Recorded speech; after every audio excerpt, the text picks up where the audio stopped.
सबसे पहले है सोमनाथ का ज्योतिर्लिंग। यह ज्योतिर्लिंग गुजरात के सौराष्ट्र क्षेत्र में अरब सागर के तट पर स्थित है। शिव पुराण के अनुसार जब चंद्रमा को दक्ष प्रजापति ने क्षय रोग होने का श्राप दिया था, तब चंद्रमा ने इसी स्थान पर तपस्या करके स्वयं को श्राप से मुक्ति दिलाई थी और तब चंद्रदेव ने इस ज्योतिर्लिंग की स्थापना की थी। दूसरा ज्योतिर्लिंग है मल्लिका अर्जुन ज्योतिर्लिंग। यह ज्योतिर्लिंग आंध्र प्रदेश के कृष्णा नदी के तट पर श्रीशैल नाम के पर्वत पर स्थित है। इस ज्योतिर्लिंग का महत्व भगवान शिव के कैलाश पर्वत के समान माना जाता है, क्योंकि कैलाश पर्वत पर जाना श्रद्धालुओं के लिए अत्यंत मुश्किल है, इसलिए इस ज्योतिर्लिंग का महत्व और बढ़ जाता है। और अब बात करते हैं तीसरे ज्योतिर्लिंग की। इस ज्योतिर्लिंग का नाम है महाकालेश्वर ज्योतिर्लिंग। यह प्रसिद्ध ज्योतिर्लिंग मध्य प्रदेश के उज्जैन में शिप्रा नदी के किनारे स्थित है। इस ज्योतिर्लिंग की विशेषता है कि यह एकमात्र दक्षिण मुखी ज्योतिर्लिंग है। मान्यता है कि यहाँ पर पूजा अर्चना करने से उम्र बढ़ जाती है और सभी प्रकार के संकट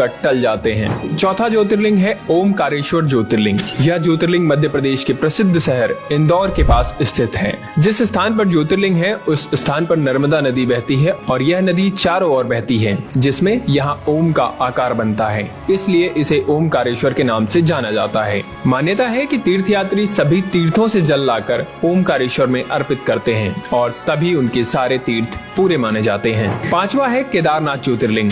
भगवान शिव का यह प्रसिद्ध ज्योतिर्लिंग उत्तराखंड में स्थित है। यह मंदिर समुद्र तल से 3200 किलोमीटर ऊंचाई पर स्थित है। यहाँ सर्दियों में भारी बर्फबारी होती है, इसलिए सर्दियों के 6 महीने यहाँ जाना मुश्किल है, अर्थात यहाँ दर्शन के लिए सिर्फ गर्मी में ही जाया जा सकता है। मान्यता है कि इस मंदिर का निर्माण पांडवों के पौत्र महाराजा जन्मेजय ने करवाया था। अब बात करते हैं छठे ज्योतिर्लिंग की, जिसका नाम है भीमाशंकर ज्योतिर्लिंग। यह ज्योतिर्लिंग महाराष्ट्र के पुणे जिले में पश्चिमी घाट या सह्याद्री नामक पर्वत पर स्थित है। यहाँ स्थित शिवलिंग काफी मोटा है और इसलिए इसे मोटेश्वर महादेव भी कहा जाता है। सातवां है विश्वनाथ ज्योतिर्लिंग। यह ज्योतिर्लिंग उत्तर प्रदेश के काशी में गंगा नदी के किनारे स्थित है। यहाँ की मान्यता है कि काशी नगर को स्वयं भगवान शिव ने बसाया था और कैलाश पर्वत के बाद उनका दूसरा अस्थायी निवास यही था।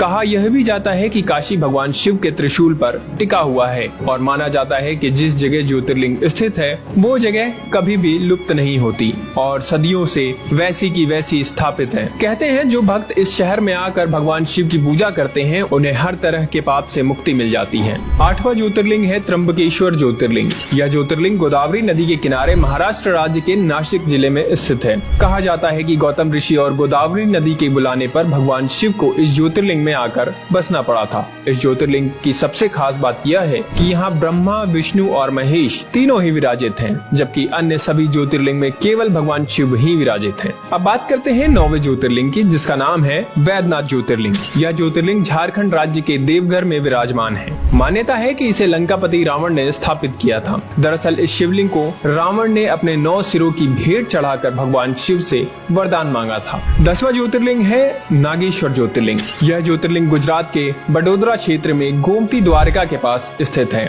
इसके अलावा कुछ लोग उत्तराखंड के अल्मोड़ा जिले में स्थित जागेश्वर शिवलिंग को भी नागेश्वर ज्योतिर्लिंग मानते हैं। 11वां ज्योतिर्लिंग है रामेश्वरम ज्योतिर्लिंग। यह ज्योतिर्लिंग तमिलनाडु के रामनाथन जिले में मन्नार की खाड़ी के पास स्थित है। यह भारत के दक्षिणी भाग में सबसे अधिक देखे जाने वाले मंदिरों में से एक है। मान्यता है कि यहाँ भगवान राम ने वानरों के साथ मिलकर लंका पर चढ़ाई के लिए राम सेतु बनाया था और यही उन्होंने रामेश्वरम ज्योतिर्लिंग की स्थापना की थी। इस दिव्य तीर्थ को भारत के 4 धामों में से एक भी माना जाता है। और अब 12वां यानी कि अंतिम ज्योतिर्लिंग, जिसका नाम है कृष्णेश्वर ज्योतिर्लिंग। यह ज्योतिर्लिंग महाराष्ट्र के दौलताबाद से लगभग 18 किलोमीटर दूर बहरौल गांव में स्थित है। इस मंदिर का निर्माण देवी अहिल्या होलकर ने करवाया था। धुष्मेश्वर महादेव के दर्शन से सभी पाप दूर हो जाते हैं और जीवन में सुखी सुख आ जाता है। तो दोस्तों ये थे भगवान शिव के 12 ज्योतिर्लिंग, जो सिर्फ भगवान शिव के स्थान ही नहीं बल्कि हमारी संस्कृति और भारतीय धरोहर का भी एक अंग माने जाते हैं। इसलिए अगर आपको वीडियो अच्छी लगी हो तो हमारे चैनल को सब्सक्राइब करें और हमारे फेसबुक पेज को फॉलो करना ना भूलें।